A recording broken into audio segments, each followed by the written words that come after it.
Bu gün mən sizlərə Microsoft Excel 2019-da demək testlərdə qarşınıza çıxa biləcək filtrlənmə məsələləri, xanaların istinadlarının tapılması, köçürmə məsələlərimiz, bir də ki, ədədi və həndəsi silsiləyə aid nümunələrin izahını verəcəm. Gəlin əvvəlcə 7-ci məsələmizin şərtini oxuyaq. Məsələmizin şərtində cədvəlin B sütununa aşağıdakı süzgəc tətbiq edilərsə, ekranda neçə sətr əks olunacaq? Ümumiyyətlə filtr və yaxud süzgəc əmri demək müəyyən bizə şərtlər verilir. Yəni müəyyən aralıqda şərtlərimiz verilir. O şərtlərə əsasən biz verilənləri seçmiş oluruq və burada sağ hissədə demək filtr pəncərəmiz verilib. Filtr pəncərəmizdə informatika üzrə, yəni B sütunu üzrə süzgəc tətbiq edilib və burada demək gri də bizdə böyükdür, equal to isə bərabərlik. Yəni və ədədimiz də 40 verildiyi üçün 40-dan böyük və 40-a bərabər olmaq, yəni bərabər olan sətirləri seçəcəyik. Bir and verilə bilər, bir də or verilə bilər. And bizdə kəsişməni ifadə edir, or isə bizdə birləşməni ifadə edir. Less isə bizdə kiçik bərabərlik deməkdir. Equal to da onsuz bərabərlikdir və 30 verilib. Yəni 30-dan kiçik və 30-a bərabər olanlar. İndi birinci baxırıq 40-dan böyük və 40-a bərabər olanlar və B sütunumuz da budur. 40-dan böyük və 40-a bərabər olanlarımız demək 1 5-dir, bir də ki 7-dir. Yazıram bura 5, 7 və or olduğu üçün birləşmədən istifadə edirəm. Demək kiçik bərabərdə 30 və 30-a bərabər olan demək hansılardır? 1 2 sətrimdir, 1 3 sətrimdir, 1 6 sətrimdir, sonra 9 sətrimdir, bir də ki 10 sətrimdir. Bunları da birləşdirəndə 2 3 5 6 7 9 və 10 sətirləri görünəcək. Və bir də informatika sətri göründüyü üçün cəmi bizim, yəni 8 dənə sətrimiz ekranda görünəcək. Sonra keçdik 8-ci məsələmizə. 8-ci məsələmizdə C6 E15 diapazonunda neçə xana var? Ümumiyyətlə biz diapazonda verilmiş xanaları necə tapırıq? Əvvəlcə gəlin sətirləri tapaq, sonra sütunları. Xanadakı sətr və sütunun kəsişməsi, yəni sətirlərin sayını sütunların sayına vurub xanaları tapacağıq. Ümumiyyətlə bu diapazonda sətirlərin sayını necə tapırıq? Böyük ədəddən kiçik ədədi çıxıb üzərinə bir gəlirik. Bu bizim sətrimiz edir. Bu da eləyir bizdə 9, üzərinə bir gələndə 10 dənə sətrimiz var. Demək C sütunu, D sütunu, Y sütunu. Cəmi neçə sütundan istifadə elədik? 3 dənə sütunumuz var. 3-ü də ona vurduq. Elə də bizdə 30 dənə xana. Bu da belə. İndi keçdik istinad, yəni 9-cu nümunəmizə. 9-cu nümunəmizdə deyir düsturda neçə istinad var? Ümumiyyətlə istinad hansı xanaya müraciət etməyimiz deməkdir.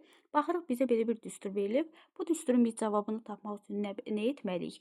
Təbii ki 6 xanasının qiymətini bilməliyik. B8-in, C-nin, C2-nin, bir də B2-nin B2 xanalarının nəyini bilməliyik?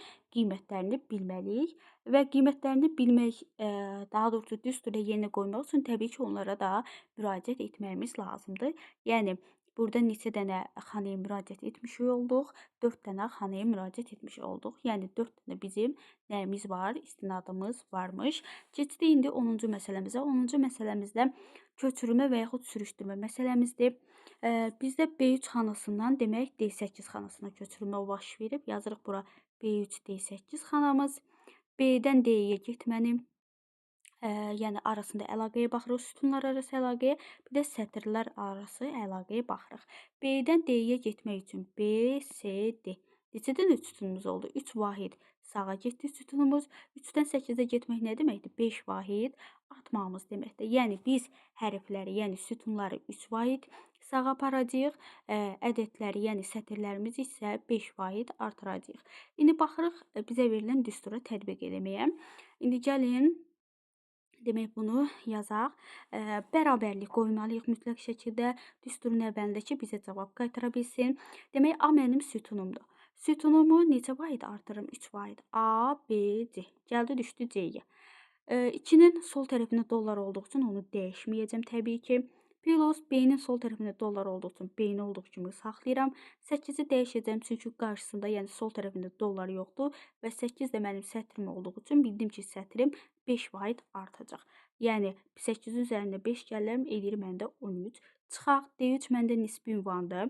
Yəni onu mütləq şəkildə dəyişməliyəm. Baxıram D-yə. D məndə demək sütundur. Sütunu da dedim ki, 3% artma. Yəni 3% sağa gedəcək. D, Y, F. Gəldi düşdü F-ə. 3-ü 5% artıracam, eləyəcəm 8. Vuraq və bu mütləq ünvan olduğu üçün bunları nə etmirəm, dəyişmirəm və sabit ədədi də olduğu kimi saxlayıram. Niyə? Çünki mən köçürülmə və yaxud sürüşdürməni yalnız xanalar üzərində etmiş oluram, yəni edirəm. Xana da bizdə nədir? Hər hansı bir hərf və ədəd olması, yəni ikisi bir yerdə bizdə nə adlanır? Xana adlanır. İndi keçdik ədədi silsilə və yaxud həndəsə silsiləmizə. A3 xanasında hansı ədəd yazılacaq? Ümumiyyətlə bu tip məsələlərimizdə biz nələrə fikir verməliyik? Burada rows, bir də columns var. Row sətirlər üzrədir, column isə sütunlar üzrə hesablamamızı aparmamız üçündür. Demək bu birinci funksiyamız ədədi silsilədir. İkinci funksiyamız isə bizdə həndəsi silsilədir. Yadınızda saxlayın ki, ədədi silsilə olanda toplamadan, həndəsi silsilə olanda isə vurmadan istifadə edirik. Step value isə addımımızdır. Yəni neçə addım biz hesablamanı aparacağıq. Daha doğrusu neçə addım artacağıq ya toplama ilə, ya da ki vurma ilə. Stop value isə dayanma nöqtəmizdir, yəni 500. İndi bizə verilənləri hamısını bizdə deyir A3 xanamız. A3 xanamızın qiyməti lazımdır bizə və columns üzrə. Columnsdakı nədir? Sütunlar üzrə. Qrovu da bizdə həndəsi silsilədir. Həndəsi silsilədə dedik ki, nə edirik? Vurmadan istifadə edirik. Yəni, demək A1 xanamızda 2-dirsə, A2 xanamızda və addımımız neçədir? 6-dır. 2-ni 6-ya vuracağıq, olacaq demək 12. A3 xanamızda isə 12-ni yenə 6-ya vuracam. Yəni elə bir son aldığım cavabı vururam addımma. 12-ni də 6-ya vuranda eləyir məndə 90, demək neçə eləyir? 72 eləyir. Və mənim A3 xanamın qiyməti nədir? 72-dir. Yəni burada stop value, yəni stop dayanma nöqtəsi sizi çaşdırmaz. Yəni burada 500 verilibsə, siz 500-ə kimi getmək məcburiyyətində deyilsiniz. Niyə? Çünki sizdə A3 xanasının qiymətini soruşur. İndi keçək o biri 12-ci məsələmizə, 12-ci nümunəmizə. Deyir 21,8 ədədi hansı xanaya yazılacaq? Yenə də sütunlar üzrədir. Burada sadəcə artıq ədədi silsiləmizdə, yəni üstəgəldən istifadə edəcəyik, plusdan istifadə edəcəyik. Addımım 4,2-dir. Stop, yəni dayanma nöqtəmi verməyib və onsuz məndən deyir ki, 21,8 hansı xanada yazılacaq? A1 xanamın qiyməti demək 21 tam, daha doğrusu A1 xanamın qiyməti 5-dir. Yazıram bura 5. A2 xanamda demək 4,2 dəfə nə edəcək? Biz hər dəfə aldığımız qiymətin üzərinə 4,2 gələcək.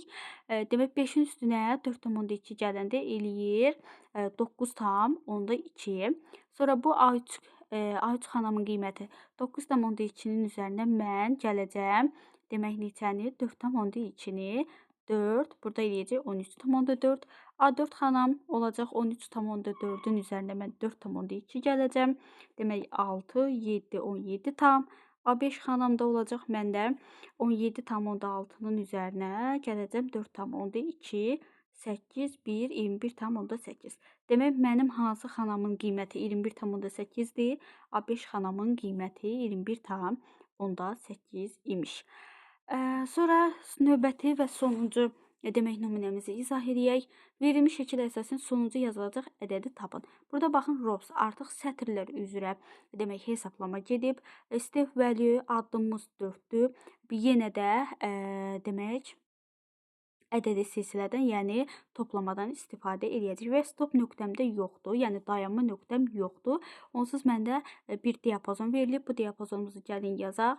A1, demək D1 diapazonumuz. Baxırıq buradan 4 artacaq və toplayacağıq.